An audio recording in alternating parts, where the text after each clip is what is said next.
Nastojimo otvoriti pitanje koliko su svi ovi segmenti društva otvoreni da zaposle u svojim strukturama osobe sa invaliditetom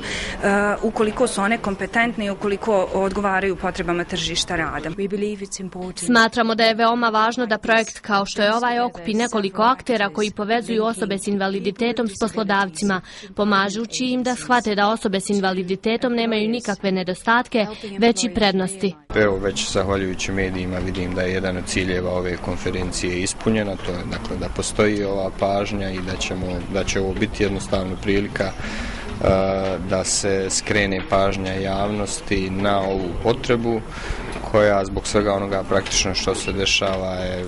prilično marginalizirana.